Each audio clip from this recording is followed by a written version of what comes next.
aí, vamos falar um pouquinho sobre Fernando Pessoa, esse autor português que foi tão importante na literatura, né? Principalmente para a nossa literatura aqui. Ele fez coisas assim incríveis, né? Ele fez com que o nosso Brasil ele se desenvolvesse muito, principalmente a questão de escrita, né? A questão de imprensa, né? As revistas que foram feitas aqui, mas ele era muito bom no que fazia. Diferente de tudo que nós já vimos até então em todas as escolas literárias, Fernando Pessoa ele surpreende o mundo com seus ortônimos e seus heterônimos, que a gente vai conhecer um pouquinho agora desse homem. Quem foi Fernando Pessoa? Fernando Pessoa foi o grande autor português que elevou Portugal com a forma de escrever, tá? Era muito inteligente, muito carismático, era assim, ele era o cara, a realidade é essa, tá? Então, Fernando Antônio Nogueira Pessoa, ele nasce em Lisboa, em 13 de 6 de 88, mas fica órfão de pai aos 5 anos. E ele vai para Durban, lá na África do Sul, onde ele faz seu curso primário e secundário com muita maestria, ou seja, ele já era inteligente até aí, nessa época. Então, em 1905, ele volta para Portugal e vai fazer letras, né, lá em Lisboa.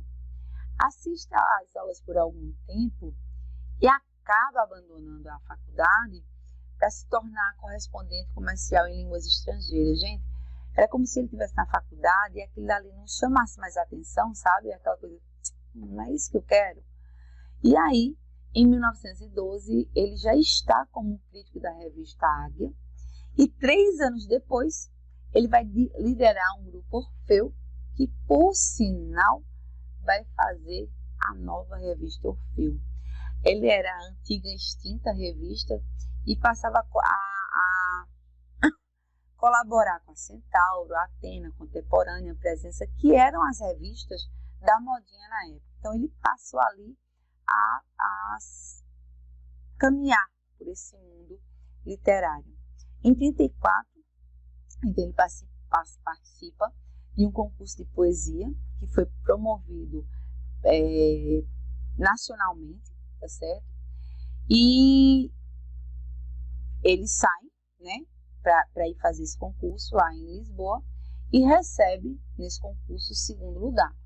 Já para mostrar como é que um cara que não tinha faculdade ainda, estava só trabalhando, né, como se diz, e ele consegue o 2º lugar nesse concurso de poesia. Então, em 1935, ele recolhe-se doente ao hospital e falece no dia 30 de novembro. A trajetória de Pessoa é uma trajetória muito bonita, visto que ele criou dos seus personagens, fazendo com que eles tivessem vida. Ou seja, ele cria personagens que ganham vida, né? Que é o que a gente vai chamar de seus heterônimos.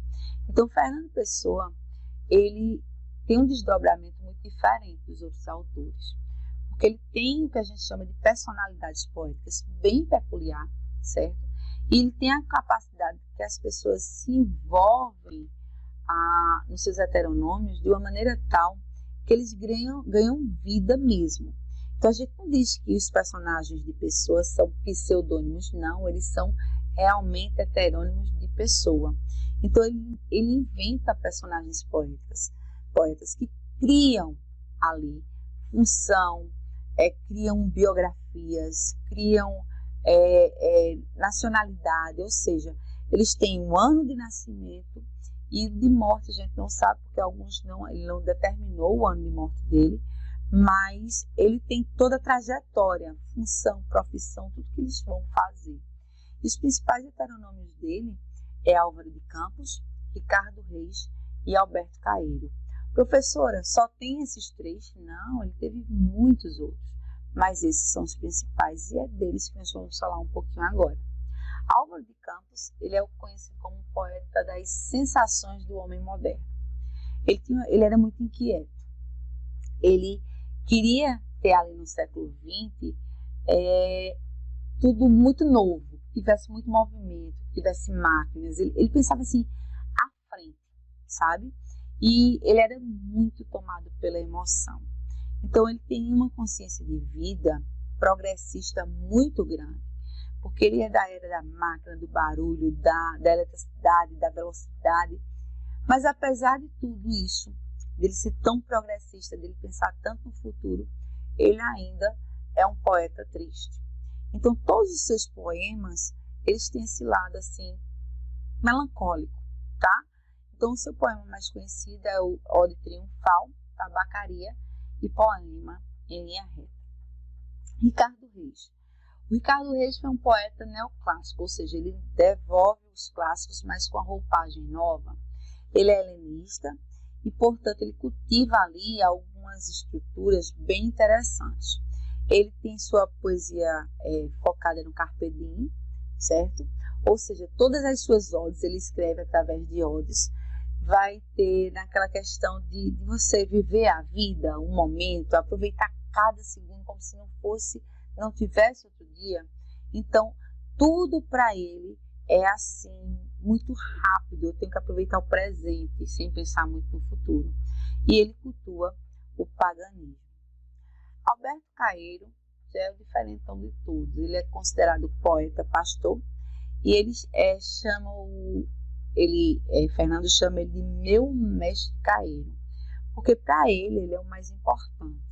Ele era um homem do campo, simples, porém ele era, como é que eu posso dizer? Ele era muito, muito, muito culto.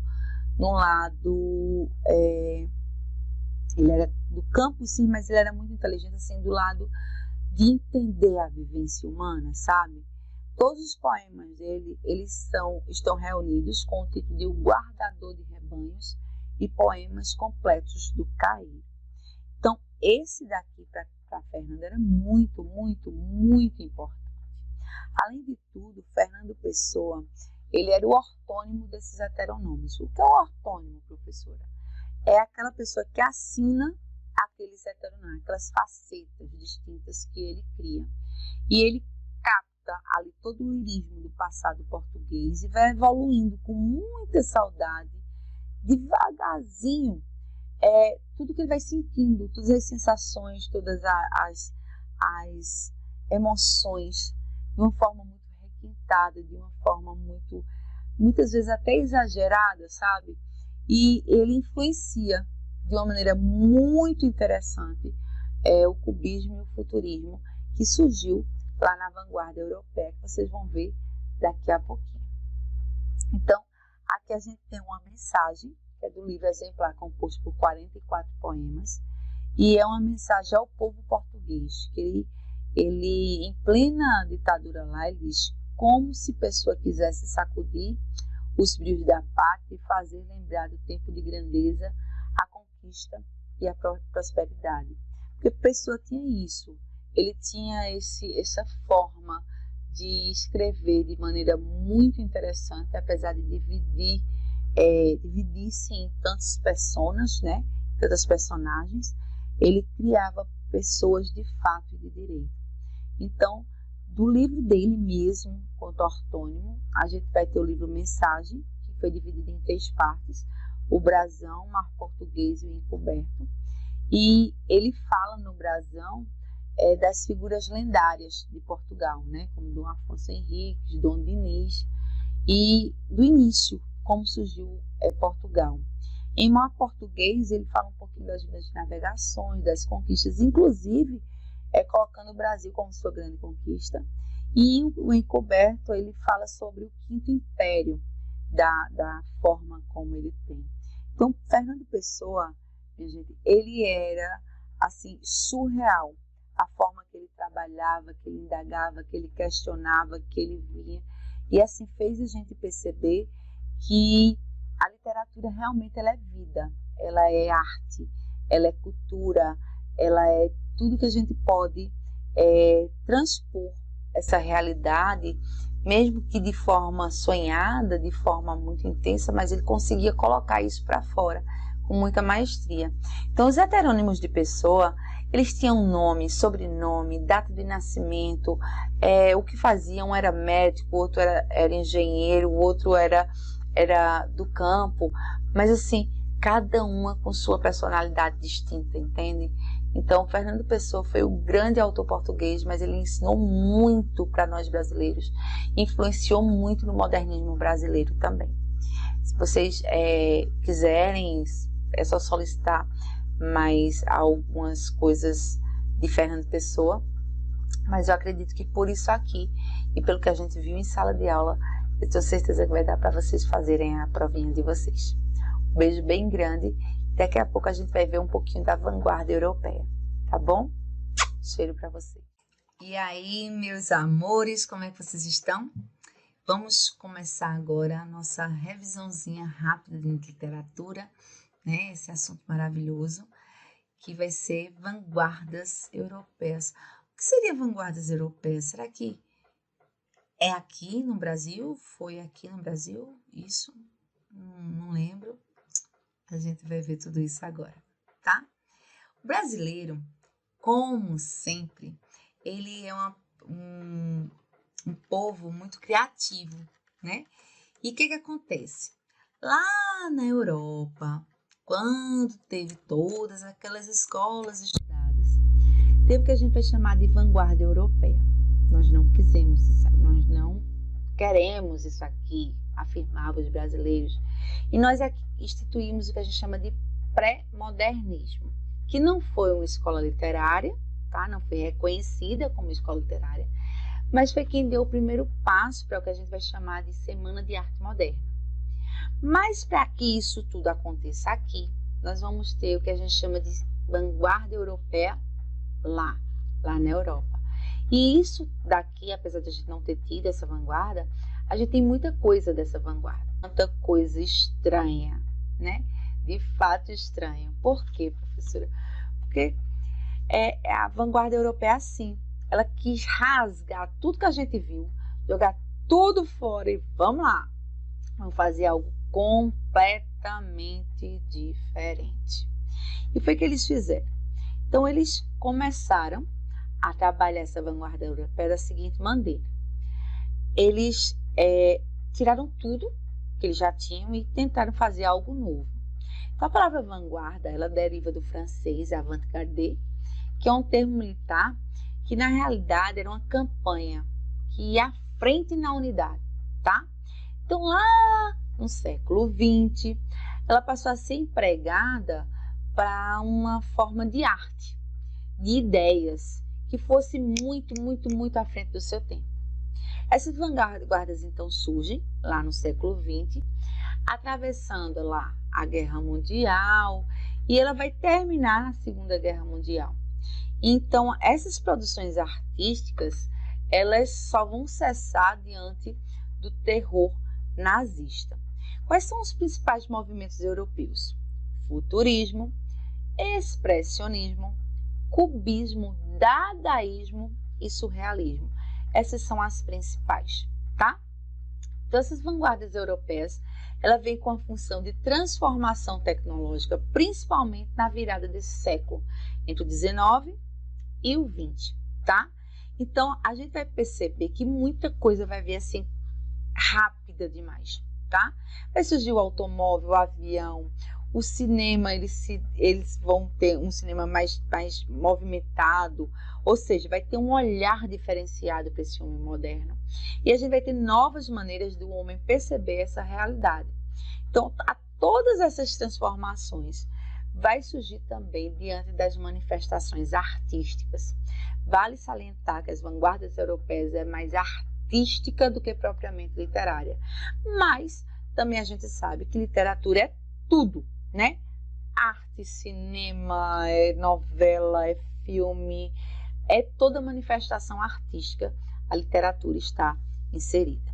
Então, a primeira obra da vanguarda vai ser o que a gente chama de expressionismo, que surge lá na Alemanha em 1910. E a grande preocupação dela nada mais foi do que expressar o seu mundo interior, que estava dentro, guardadinho, intrínseco, eu vou colocar para fora. Então, pouco importava a beleza, a feiura, ou seja, o belo e o feio, os conceitos, né? O importante, de fato, era a expressão.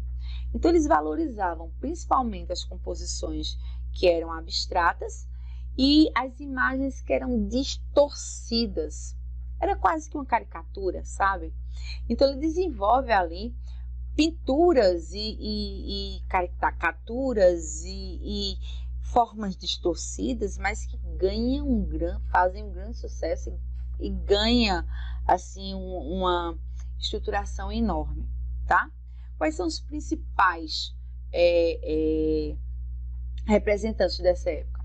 Vincent van Gogh, Paul Cézanne, Paul Gauguin e Edvard Munch, tá? Van Gogh em primeiro lugar. Porém, utilizando cores bem diferentes e uma forma plástica de amor, Edvard Munch ele cria em 1893 o que a gente chama de O Grito.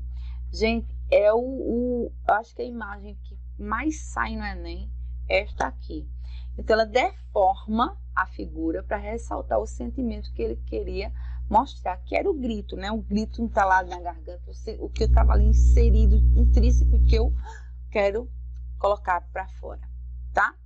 O que seria o cubismo? O cubismo nada mais é do que formas geométricas, como cubos, cones, cilindros, é tudo com a pintura de formas geométricas. Quem faz isso? O espanhol Pablo Picasso e o francês Georges Braque. Então, eles defendiam, principal, uma ideia de liberdade de decompor o que era real e tentar recriar esses elementos em formas geométricas sobrepostas, ou seja, colocadas uma ao lado da outra ou por cima da outra, criando ali uma imagem. Então, segundo Picasso, a arte é uma mentira que nos faz perceber a verdade, tá? Aqui está uma obra cubista. Esse manifesto futurista, ele foi de autoria de um italiano, Tommaso Marinelli, e ele foi publicado em Paris em 1909. O que foi esse manifesto futurista? Ele propunha, ele tinha uma ruptura com o passado, ou seja, esquece o que passou e vamos aqui focar no futuro. Mas ele queria, de fato, destruir esse passado, sem lembrança, sem memória, sem nada. Então, o que era que ele queria exaltar? A velocidade, o progresso, a coragem, a audácia, a revolta das pessoas, o soco, a bufetada, a guerra. Ou seja, ele queria pregar, de fato, uma demolição às bibliotecas e museus, além de combater o moralismo, o feminismo e todas as covardias que ele acreditara, tá? Então, esse movimento futurista, ele foi muito, assim, contra tudo que nós já tínhamos para tentar fazer algo novo. Então, ele cria A Rua Entra em Casa. É como se, veja, a rua está entrando aqui na casa de Humberto Cotton. É tudo assim, tudo muito diferente. Você olha para uma expressão futurista e você fala assim, meu Deus, o que é isso?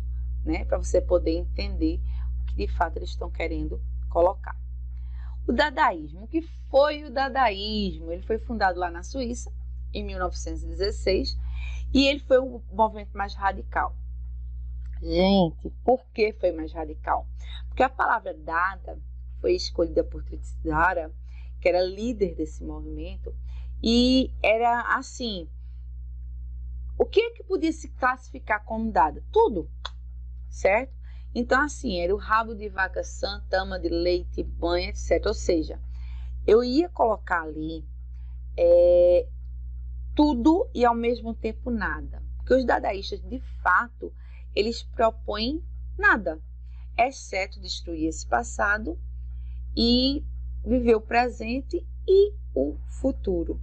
Então, como eles não tinham uma perspectiva muito grande dentro do que eles estavam vivendo, um período de guerra naquela época, eles criam esse dadaísmo para não incentivar a nada. Então, a palavra dada significava cavalo de madeira e a sua utilização era nada mais, nada menos de uma linguagem como a fala de um bebê, vamos dizer assim, que a gente não entende nada. Então, o Tristan, ele já falava que o dadaísmo não significava nada. Então, ele colocou como se fosse usada casualmente ou encontrada ao relento, por exemplo. É tanto que o dadaísmo ele é feito da seguinte maneira: você pega várias palavras, mistura e vai te selecionando, e a gente cria ali um texto dadaístico. A gente fez isso em sala.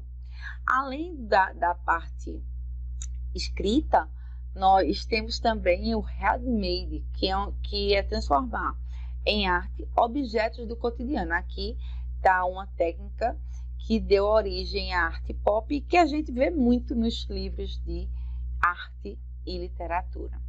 Surrealismo. O surrealismo tinha duas linhas de atuação, tá? A primeira era as automáticas, que era criado automaticamente, e a segunda era a questão do imaginário, do sonho, ou seja, o artista que não tinha limites ali da sua razão. Então a gente vai ter Salvador Dalí como um principal assim, ícone dessa época, tá? Representante dessa época, e André Breton, que também é muito importante nessa época. Então o surrealismo ele é lançado em Paris em 1924, e esse André Breton, que lança o surrealismo, ele é um ex-participante do dadaísmo. Então ele rompe com Tristezara e cria o surrealismo. E ele disse que o surrealismo é a arte do sonho, do subconsciente, da não razão e da influência freudiana, tá? Então o surrealismo, gente, é assim, coisas bem aleatórias, o tempo, aqui a persistência da memória, a memória que fica e que ela vai se perdendo no tempo, de Salvador Dalí, tá? Aqui tem um Carnaval de José Miró. Veja quantas coisas assim aleatórias é colocada nesse surrealismo. E a gente encerra com um poeminha surrealista bem interessante que eu vou ler aqui para vocês, que é, ó: gostaria, querida, de ser inesperado, como uma madrugada amanhecendo à noite, e engraçado também, como um pato num trem. Então aqui tá o patinho, ó, num trem, tá certo? E a gente vai falar um pouquinho desse surrealismo através desse poeminha que ele colocou aqui, né? Perceba como é interessante essa forma dessa vanguarda europeia. E que nós não tivemos aqui. A gente teve o que a gente chama de pré-modernismo, mas que a gente traz muita coisa disso para cá, tá? No modernismo vocês vão ver muito isso aqui. Beijo, meus amores. Até a próxima, se Deus permitir. E espero que vocês tenham compreendido aqui o recadinho da tia Carla. Beijo para vocês.